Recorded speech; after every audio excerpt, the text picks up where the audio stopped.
I'm actually particularly pleased to see all of you here today, because what I'd really like to talk about is audiences.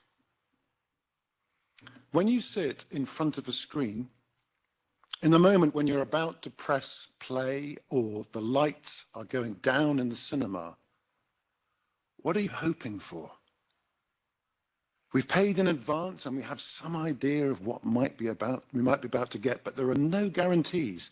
We really don't know how this might turn out. That's kind of the point. So what are we hoping for?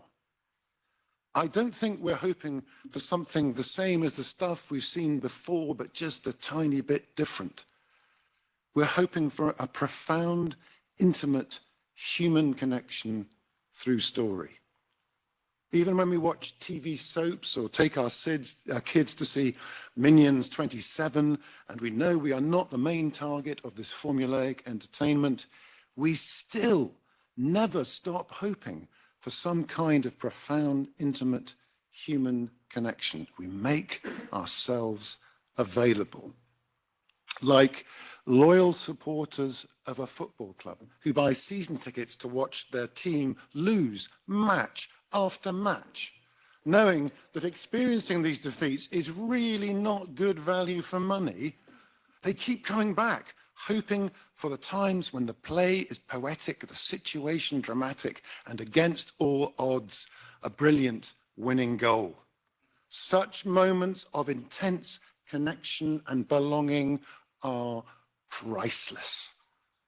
On screen, our goals don't just end with balls going into the back of nets. Screen stories plant in us resonant seeds of emotional goals, life goals, and at their best, spiritual goals. The primary author of these audio-visual goals is the director. The director is responsible for creating the intimate human connection we all immediately recognize, and it is so precious that millions pay billions for the experience. Our Déclaration de Cinéastes is not the shopping list of narcissistic psychopaths. It is a defense of the vital tools and resources we directors need to meet the hopes of the audience who pay for the stories we share. Audience don't just want to follow a story to be merely held, diverted, and amused by it. We hope for much more. Artificial intelligence is brilliant at recognizing the stories we liked in the past. Our appetites, our choices, our purchases. And generative AI learns from this to mimic stories that recognize who we were very recently. But all of us yearn to be understood by stories that show us paths into our futures that have been trodden by a fellow human being. We want to be understood by stories, not just recognized. To be intimately understood is the basis of being loved. That is the human connection we all yearn for. Are you satisfied to be recognized by your friends, families, and partner? Or do you hope to be understood by them? Generative AI cannot understand your hope, merely recognize it. In the US, directors don't recognize generative AI as being equivalent to a human. The DGA recently negotiated an agreement with their employers that expressly states that residuals must be assigned to a person, and generative AI does not constitute a person. After the writers' strike in the US, the WGA secured a deal which stated that any form of AI is not a writer, and anything AI produces cannot be considered written material. If a human writer rewrites AI-generated content, that human is the sole author.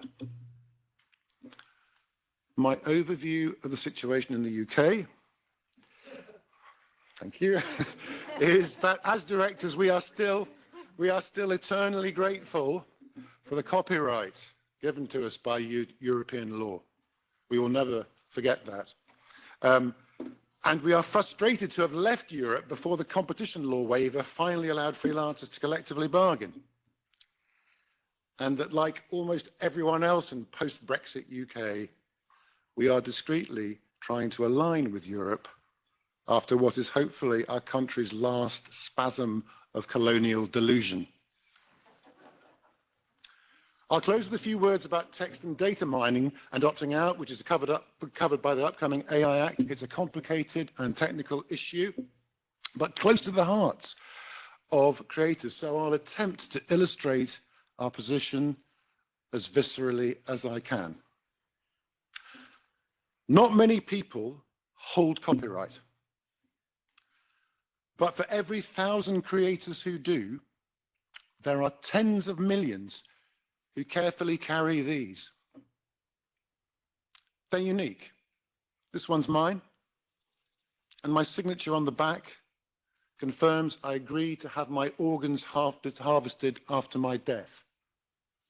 Let's imagine my organs are my copyright, but for now, let's just stick to eyes and heart. This card tells doctors and paramedics they can have my heart and eyes to save lives and sight, or to train doctors to save lives and sight. Pro bono. But demands for eyeballs and hearts outstrip supply. So some authorities are making such organ harvesting their right, where they can automatically take my eyes and my heart after my death, or better still, just as I'm dying, unless I specifically opt out and indicate with a different kind of card, perhaps, that I don't agree with this. If you find this somewhat disquieting, and many of us do, imagine this. While you were waiting to be able to sign your Don't Harvest Me card, you discover that somehow, through something called text and data mining, your heart and eyeballs have already been scraped without your permission, for training purposes, for profit. For whom?